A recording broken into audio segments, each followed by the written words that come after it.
Welcome back to your English class. I think all of you open your videos. In the previous class,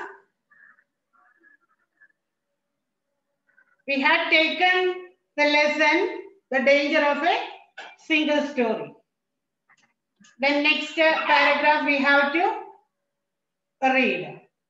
Open your textbook and listen.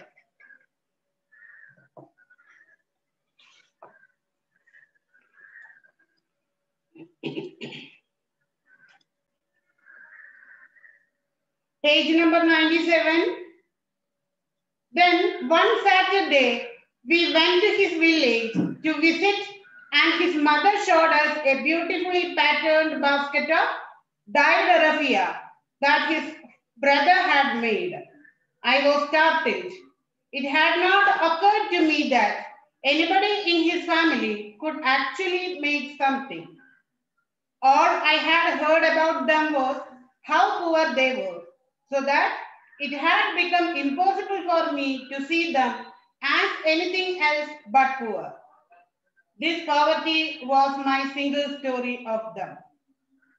Years later, I thought about this when I left Nigeria to go to university in the United States.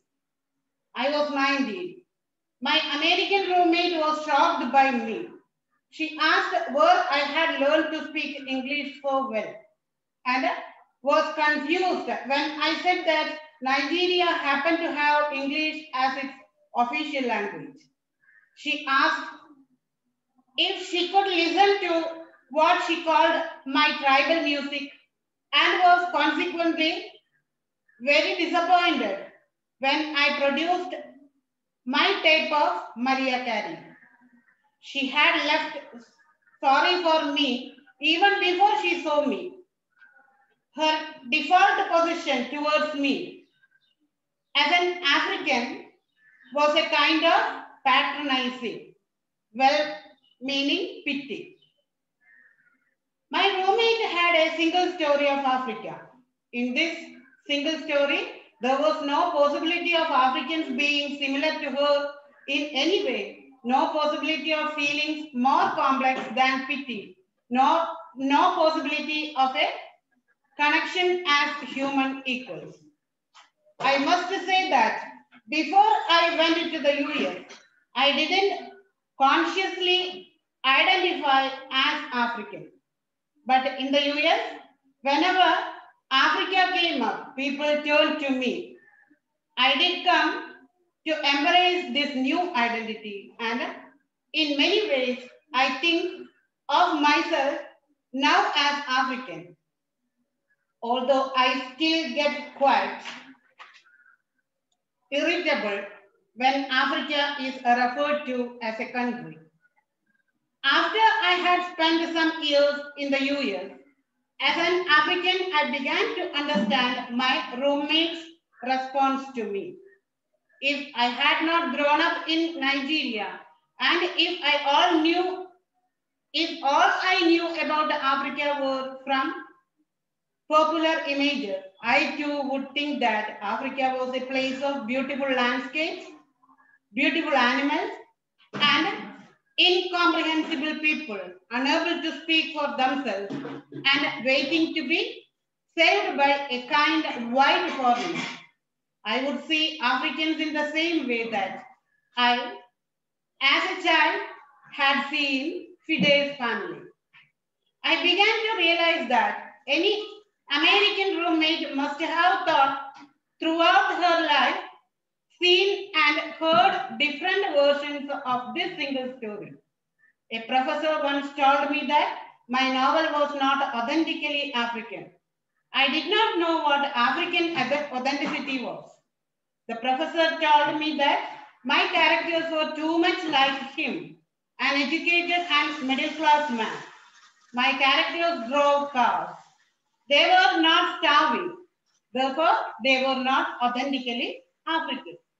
When I learned some years ago that writers were expected to have had really unhappy childhoods to be successful, I began to think about how I could invent horrible things my parents had done to me. But the truth is that I had a very happy childhood, full of laughter and love in a very close-knit family. But I also had grandfathers who died in refugee camps. My cousin Paul died because he could not get adequate health care. One of my closest friend, Okolama, died in a plane crash because our fire trucks did not have water. I grew up under repressive military governments that devalued education so that sometimes my parents were not paid their salaries. All of these stories make me who I am. But to insist on only these negative stories is to flatten my experience and to overlook the many other stories that formed me. The single story creates stereotypes. And the problem with the stereotypes is not that they are untrue, but that they are incomplete. They make one story become the only story. Then, what happened in the previous class? They visited their servant's house. What is the name of the servant? Fide. This Aditi and her mother went to Fide's house. One Saturday, they went to Fide's village. His mother showed, when they reached the Fide's house, what happened? His mother showed them a beautifully patterned basket of dyed raffia. Dyed raffia. What is dyed? Dye color mukiya oru പനയോലയുടെ നാരുകൾ കൊണ്ടുള്ള ഒരു basket that his brother had made. ഇവിടെ ചെന്നപ്പോ ഫിദയുടെ mother എന്ത് ചെയ്തു? അവന്റെ brother ഉണ്ടാക്കിയ പനയോല നാരുകൾ കൊണ്ട് നെയ്തുണ്ടാക്കിയ ഒരു ബാസ്ക്കറ്റ് കാണിച്ചു കൊടുക്കുകയാണ്. Aditi was surprised. She never thought a member of his family could make something. ഇത്തരം ഒരു ഫാമിലിയിലുള്ള ആള് ഇത്രയും കഴിവ് എന്ന് പറഞ്ഞാൽ ഇത്രയും ആർട്ടിസ്റ്റിക് ടാലന്റ് ഉള്ള ഒരാളുണ്ടാവുന്ന ഒരിക്കലും ഇവള് പ്രതീക്ഷിച്ചില്ല. അതിജിയുടെ മനസ്സിൽ അങ്ങനെ ഒരു ചിന്ത പോലും ഉണ്ടായിരുന്നില്ല. അവൾക്ക് ആകെ കൂടി അറിയാവുന്നത് എന്തായിരുന്നു? Fide's family was very poor. That is the only thing she knew about them. She had heard enough of their poverty. അല്ലെ, അമ്മ എപ്പോഴും അവരുടെ പോവർട്ടിയെ കുറിച്ച് പറയുമായിരുന്നു. She knew only one thing that about them. They were poor. അത് മാത്രമാണ് അവൾക്ക് അറിഞ്ഞിരുന്നത്. Their poverty was a single story of them. അതാണ് പറയുന്നത് സിംഗിൾ സ്റ്റോറി എന്ന് പറയുന്നത്. അതുകൊണ്ടാണ് ഒരു ഭാഗം മാത്രം മനസ്സിലാക്കി അതാണ് അവരെന്ന് ചിന്തിക്കുക. ഒരാളെ കുറിച്ച് മനസ്സിലാക്കുമ്പോൾ എല്ലാ വശങ്ങളും അറിയാതെ, ഇപ്പൊ ഫിദേനെ കുറിച്ച് അവൾക്ക് അറിയാവുന്നത് അവർക്ക് പട്ടിണിയാണ്, അതല്ലെങ്കിൽ അവര് വളരെ പാവപ്പെട്ടവരാണ് എന്നുള്ളൊരു സ്മോൾ ഒരു വളരെ ചെറിയ അറിവ് മാത്രമേ അവരെ കുറിച്ചുള്ളൂ. അതിജി എന്താ വിചാരിച്ചത്? പൂവർ എന്ന് പറഞ്ഞാൽ എല്ലാ അർത്ഥത്തിലും പൂവറാണ്, ഒരു കഴിവുകളില്ലാതെ മറ്റൊരു അഡീഷണൽ കഴിവുകളും ഇല്ലാത്ത ഒരു ഫാമിലി എന്നുള്ള അർത്ഥത്തിലാണ് അവളും കരുതിയിരുന്നത്. Why was Aditi startled? Startled എന്ന് പറഞ്ഞാൽ ഞെട്ടുക. When she visited Fide's house, എന്തുകൊണ്ടാണ് അവരവിടെ വിസിറ്റ് ചെയ്തപ്പോ അതിജിക്ക് അതൊരു സ്റ്റാർട്ടിൽഡ് ന്യൂസ് ആയത്? എന്തായിരുന്നു? Aditi started to see a beautiful patterned basket of dyed raffia. Beautifully patterned basket of dyed raffia that was made by Fide's brother. It had not occurred to her that anybody in Fide's family could actually make something. അവൾ അങ്ങനെ ഒരു ചിന്ത പോലും അവളിൽ ഉണ്ടായിരുന്നില്ല. കാരണം അവളുടെ ചിന്തയില് ഫിദയുടെ family ഒന്നും അറിയാത്ത അല്ലെങ്കിൽ ഒന്നിനും കഴിയാത്ത ഒരു ഫാമിലിയാണ് എന്ന ചിന്തയായിരുന്നു. She had thought that poor people could hardly do anything. എന്ന് പറഞ്ഞാൽ പാവപ്പെട്ടവർക്ക് ഒന്നും ചെയ്യാൻ കഴിയില്ല എന്നൊരു ചിന്തയായിരുന്നു ആ കുട്ടിക്ക് ഉണ്ടായിരുന്നത്. That is why she surprised to see that she had heard enough of their poverty. മതിയാവോളം കേട്ടിരുന്നു അവരുടെ പോവർട്ടിയെ കുറിച്ച്. She simply knew only one thing about them. They were poor. Their poverty was her single story of them. അങ്ങനെയാണ് ഫിദയുടെ family അവൾക്കൊരു single story മാത്രമായി തീർന്നത്. എന്ന് പറഞ്ഞാൽ അവൾക്ക് ആ ഒരു സ്റ്റോറി മാത്രം അറിയുള്ളൂ. അതുകൊണ്ട് തന്നെയാണ് അവൾ ഇങ്ങനെ ചിന്തിച്ചത്. A single story creates stereotypes. This is very important. There is a question for the exam. A single story creates stereotypes. Single story മാത്രം അറിയുമ്പോൾ ആ കഥ ഒരു സ്റ്റീരിയോടൈപ്പ് ആയി പോകുന്നു. ഒരേ തരത്തിലുള്ള കഥകൾ പറഞ്ഞാൽ ഒരു വൈവിധ്യവും ഇല്ലാതെ ഒരു കാര്യത്തെ കുറിച്ച് മാത്രം നമ്മൾ മനസ്സിലാക്കി അതിനെ കുറിച്ച് മാത്രം സ്റ്റോറി എഴുതുക. അങ്ങനെയാവുമ്പോൾ കഥകളെല്ലാം സ്റ്റീരിയോടൈപ്പ് ആയി പോകും. The problem with the stereotypes is not that they are untrue. Stereotype എന്ന് പറഞ്ഞാൽ അർത്ഥം untrue എന്നല്ല, കഥകളെല്ലാം സത്യം തന്നെയാണ്. പക്ഷെ they are incomplete. ഒരിക്കലും അത് കംപ്ലീറ്റ് ആയിരിക്കില്ല. ഒരു ഭാഗം മാത്രമല്ലേ അറിയുന്നുള്ളൂ. അതുകൊണ്ട് തന്നെ ആ കഥ കംപ്ലീറ്റ് ആവില്ല. Aditi's experience while she was a student in USA proves the point. പിന്നീട് അടുത്ത് വരുന്ന പാരഗ്രാഫുകളിൽ പറയുന്നുണ്ട് ഈ one side story Aditi's experience while she was a student in USA. യുഎസ്എയിലേക്ക് അവൾ പഠിക്കാൻ പോയപ്പോ proves the point. എന്താണ്? സ്റ്റീരിയോടൈപ്സിനെ കുറിച്ചുള്ള പറഞ്ഞാൽ മറ്റുള്ളവർക്ക് ഒരു ഭാഗം മാത്രം അറിഞ്ഞ് എഴുതുന്ന കഥ അല്ലെങ്കിൽ അറിഞ്ഞിരിക്കുക. നമ്മളിപ്പോ ഒരാളെ കുറിച്ച് എന്തെങ്കിലും ഒരു കാര്യം അറിയുമ്പോൾ അയാൾ അതാണ് എന്ന് ചിന്തിക്കുകയല്ല, മറ്റുള്ള വശങ്ങളെ കുറിച്ച് കൂടി നമ്മൾ ചിന്തിക്കാൻ തയ്യാറാകണം. Years later, she thought about this when she left Nigeria to study in USA. She was 19 at that time. When she was 19, she went to USA for her higher studies. Her American roommate was shocked by her. എന്താണ്? അവളുടെ American roommates ആണ് അവൾക്ക് ഉണ്ടായിരുന്നത്. അവൾ അവിടെ USA പഠിക്കാൻ പോയപ്പോ അവിടെ ഹോസ്റ്റലില് അവൾക്ക് റൂംമേറ്റ് ആയി കിട്ടിയത് ഒരു American ഗേളിനെയാണ്. She was shocked when she saw Aditi. She asked Aditi where she had learned to speak English. ഇവള് റൂമിൽ ചെന്ന് റൂംമേറ്റിനോട് സംസാരിക്കാൻ തുടങ്ങിയപ്പോ റൂംമേറ്റ് അത്ഭുതപ്പെട്ടു പോയി.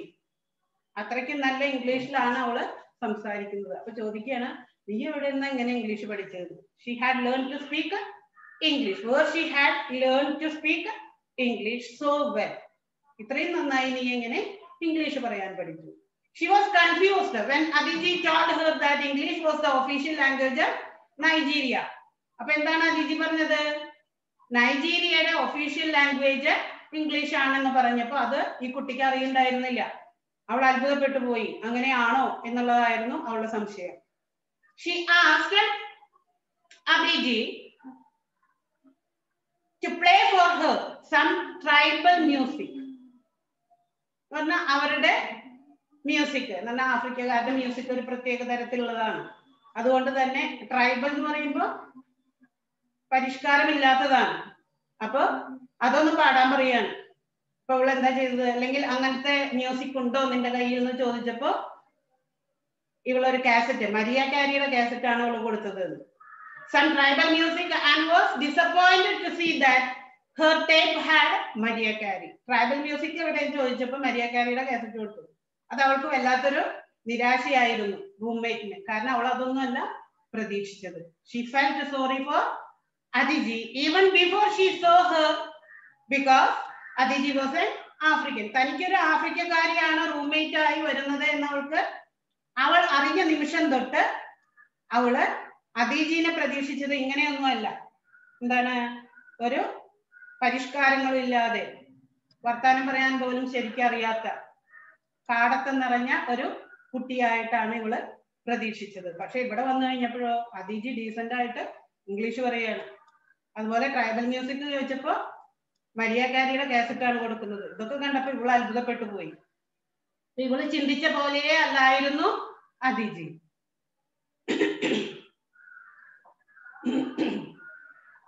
എന്താണ് ഇങ്ങനെ ഒരു ചിന്ത വരാൻ കാരണം? റൂംമേറ്റിന് because she had a single story of Africa. അല്ലെ, അതുകൊണ്ടായിരിക്കുമല്ലോ ആഫ്രിക്ക എന്ന് പറയുമ്പോൾ അതിനെക്കുറിച്ച് വരുന്ന വാർത്തകൾ എന്ന് പറഞ്ഞാൽ അവൾക്ക് അറിയാവുന്ന വാർത്തകൾ അങ്ങനെയാണ് അവൾ ധരിച്ചു വെച്ചിരുന്നത്. In this single story, she could not imagine that anybody in Africa could be like her in any way. എന്ന് പറഞ്ഞാൽ തന്നെ പോലെയുള്ളവരൊന്നും ആവില്ല ആഫ്രിക്കയിൽ നിന്ന് പറഞ്ഞാൽ തന്നെ പോലെയുള്ള വിവരമുള്ളവര് ആയിരിക്കില്ല ആഫ്രിക്കയിൽ എന്നൊരു ചിന്തയായിരുന്നു ഈ കുട്ടിക്ക് ഉണ്ടായിരുന്നത്. Before Aditi went to US, she did not consciously identify as African. അവൾ ഒരിക്കലും താനൊരു ആഫ്രിക്കനാണ് എന്നുള്ള വിധത്തില് എന്ന് പറഞ്ഞാൽ അവൾ ആഫ്രിക്കയിലാണല്ലോ ജീവിച്ചത്, അതുകൊണ്ട് തന്നെ താനൊരു ആഫ്രിക്കനാണെന്ന് ഒരിക്കലും ഒരാൾക്കാരും പറയുന്നില്ല. മറ്റൊരു രാജ്യത്ത് ചെല്ലുമ്പോഴാണ് നമ്മളെ കുറിച്ച് അങ്ങനെ ഒരു ഐഡന്റിഫിക്കേഷൻ വരുന്നത്. But in US, whenever Africa was mentioned, people turned to her.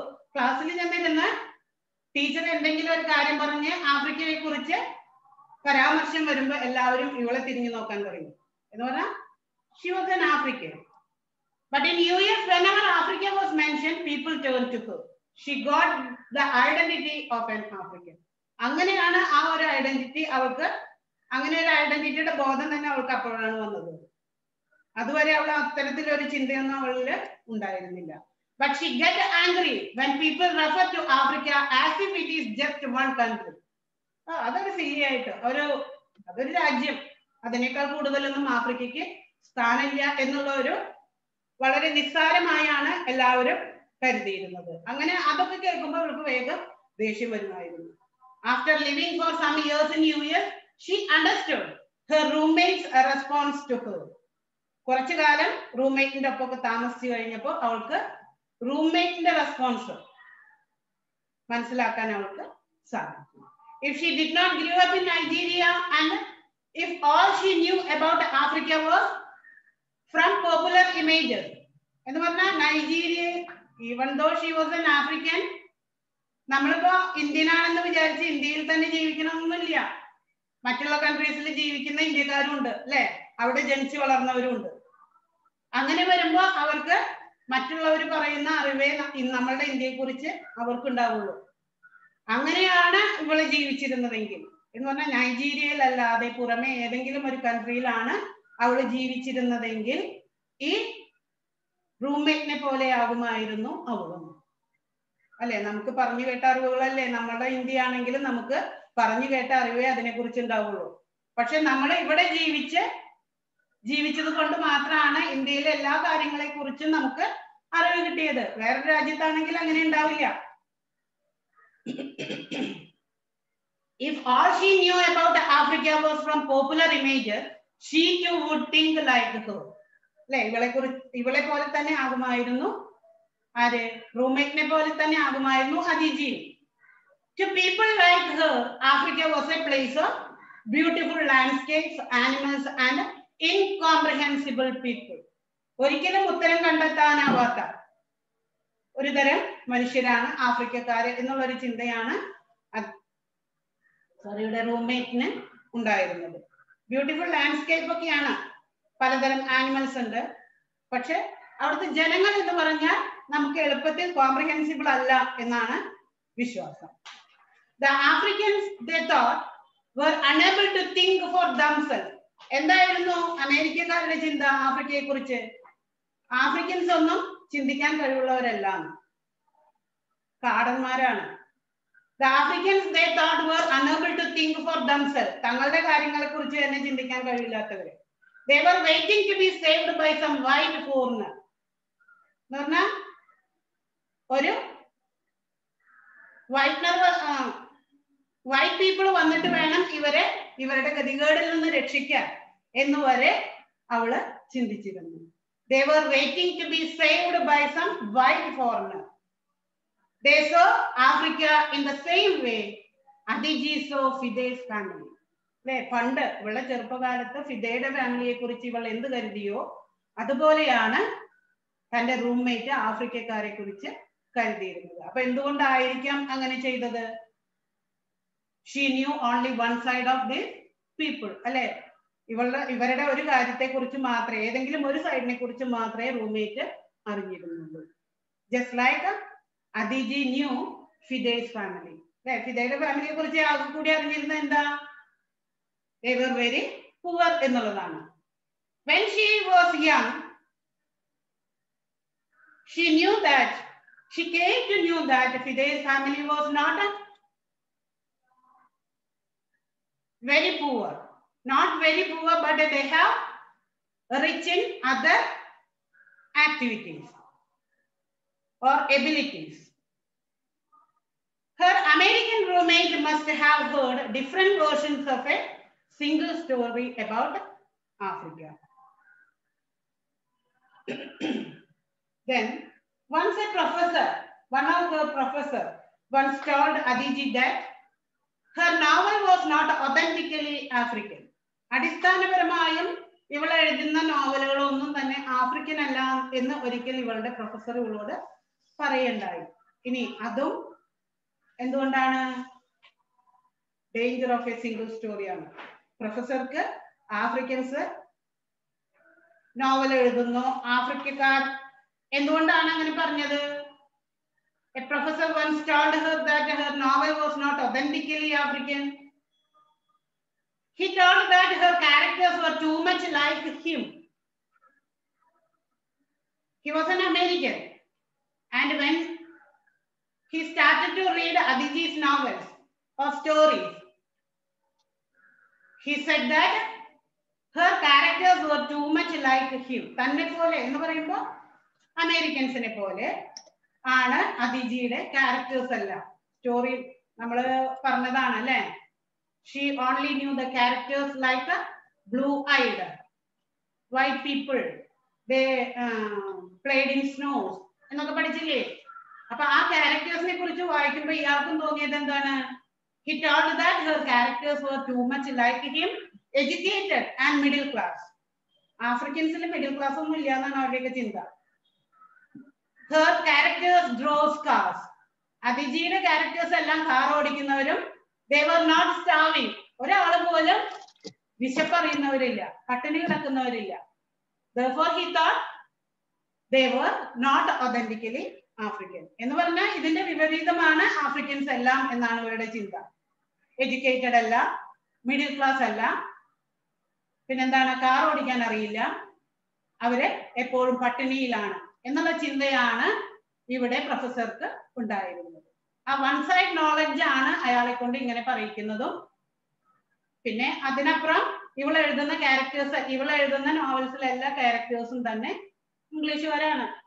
അതുകൊണ്ട് തന്നെ അയാൾ അങ്ങനെ ചിന്തിച്ചു പോയി. She learned that writers were to have unhappy childhoods to be successful. ഇനി ഇവൾക്കുള്ള മറ്റൊരു ചിന്ത എന്തായിരുന്നു? Writers were to have unhappy childhoods to be successful. ഒരു റൈറ്ററായി നമ്മൾ സക്സസ്ഫുൾ ആവണമെങ്കിൽ എന്ത് വേണം? അൺഹാപ്പി ചൈൽഡ്ഹുഡ് ഉണ്ടായിരിക്കണം എന്നാണ് ഇവളുടെ ചിന്തയിൽ ഉണ്ടായിരുന്നത്. ഇപ്പോൾ അങ്ങനെയാണ് ധരിച്ചു വെച്ചിരിക്കുന്നത്. കാരണം കഷ്ടപ്പാടുകൾ നിറഞ്ഞൊരു ജീവിതം ഉണ്ടെങ്കിൽ മാത്രമേ ഒരു നല്ല എഴുത്തുകാരിയാവാൻ സാധിക്കുകയുള്ളൂ. If that is true, she had to invent horrible things. അങ്ങനെയാണെങ്കിൽ ഇവൾക്ക് അത്തരം അനുഭവങ്ങളൊന്നും ഇല്ല. കാരണം ഇവളൊരു നല്ല ചുറ്റുപാടിലാണ് ജീവിച്ചത്. അച്ഛനമ്മയ്ക്കും ജോലി ഉണ്ടായിരുന്നു. അതുകൊണ്ട് തന്നെ കഷ്ടപ്പാടുകളൊന്നും അധികം അറിയേണ്ടി വന്നിട്ടില്ല. അപ്പൊ ഇത്തരം ഹൊറിബിൾ ആയിട്ടുള്ള അനുഭവങ്ങളൊന്നും ഇല്ലാത്തത് കൊണ്ട് ഇനി അത്തരം അനുഭവങ്ങൾ കണ്ടുപിടിക്കേണ്ടി വരുന്നു. If that is true, she had to invent horrible things her parents had done to her. എന്ന് പറഞ്ഞാൽ അമ്മ അച്ഛനെ എന്നെ അങ്ങനെ ചെയ്തു ഇങ്ങനെ ചെയ്തു എന്നൊക്കെ പറഞ്ഞ് ഇല്ലാത്തത് ഉണ്ടാക്കി പറയേണ്ടി വരും. But the truth is that she had a happy childhood full of love and laughter. Her was a close-knit family. അത് മുന്നേ പറഞ്ഞില്ലേ? Her was a close-knit family. വളരെ ഇഴയടുപ്പമുള്ള ഒരു കുടുംബമായിരുന്നു അവളുടേത്. But she also had grandfathers who died in refugee camps. ഇനി അങ്ങനെ അനുഭവങ്ങൾ വേണമെങ്കിൽ അവൾക്ക് വേണമെങ്കിൽ പറയാം അവളുടെ ഗ്രാൻഡ് ഫാദേഴ്സ് ഒക്കെ എന്ന് പറഞ്ഞാൽ അവൾ നേരിട്ടുള്ള അനുഭവങ്ങളൊന്നും ഇല്ല, പക്ഷെ പറഞ്ഞു കേട്ടിട്ടുള്ള അറിവുണ്ട്. അവളുടെ ഗ്രാൻഡ് ഫാദേഴ്സ് ഒക്കെ റെഫ്യൂജി ക്യാമ്പ്സിൽ ഉണ്ടായിരുന്നവരൊക്കെ ഉണ്ട്. Her cousin Paul died because he could not get adequate help, adequate health care. പറഞ്ഞാൽ ആശുപത്രിയിൽ എത്തിക്കാതെ മരിച്ച ഒരു കസിൻ ഉണ്ട്. പിന്നെയോ then one of her closest friend Akkalama died in a plane crash because our fire trucks did not have water. അങ്ങനെ plain crash ഉണ്ടായപ്പോ fire trucks വന്നപ്പോ അതിൽ മതിയാവോളം വെള്ളമില്ലാത്തത് കൊണ്ട് മരിക്കേണ്ടി വന്ന ഒരു ഫ്രണ്ട് ഉണ്ടാവും. She grew up under repressive military government. അടിച്ചമർത്തുന്ന ഒരു ഗവൺമെന്റിന്റെ കീഴിലാണ് അവള് ജീവിച്ചത് ആഫ്രിക്കയിൽ. അപ്പൊ വേണമെങ്കിൽ അത്തരം കഷ്ടപ്പാടുകൾ എഴുതാം. Then that military governments devalued education so that sometimes her parents were not paid their salaries. Devalued means value ഇല്ലാത്തതാക്കുക അല്ലെങ്കിൽ വാല്യൂ കൽപ്പിക്കാതിരിക്കുക. എഡ്യൂക്കേഷന് പ്രാധാന്യം കൊടുക്കാതെ യൂണിവേഴ്സിറ്റി അടച്ചിടുന്ന അവസരത്തിൽ അച്ഛനും അമ്മയ്ക്കും ശമ്പളം കിട്ടില്ല.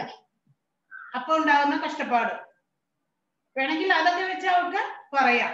All of these stories make her what she is. പക്ഷെ ഈ അനുഭവങ്ങളൊക്കെ തന്നെയാണ് അവളെ അവളാക്കിയത്. Giving importance only to the negative things is not good. അവൾ അങ്ങനെയാണ് ചിന്തിക്കുന്നത്. ഈ നെഗറ്റീവ് തിങ്സ് മാത്രം എഴുതുന്നത് ശരിയല്ല എന്ന് പറഞ്ഞാൽ ഇതൊരിക്കലും അവൾ എഴുതിയിട്ടുമില്ല. ഇത്തരം കാര്യങ്ങളൊന്നും അവൾ അവളുടെ റൈറ്റിംഗ്സിൽ കൊണ്ടുവന്നിട്ടില്ല.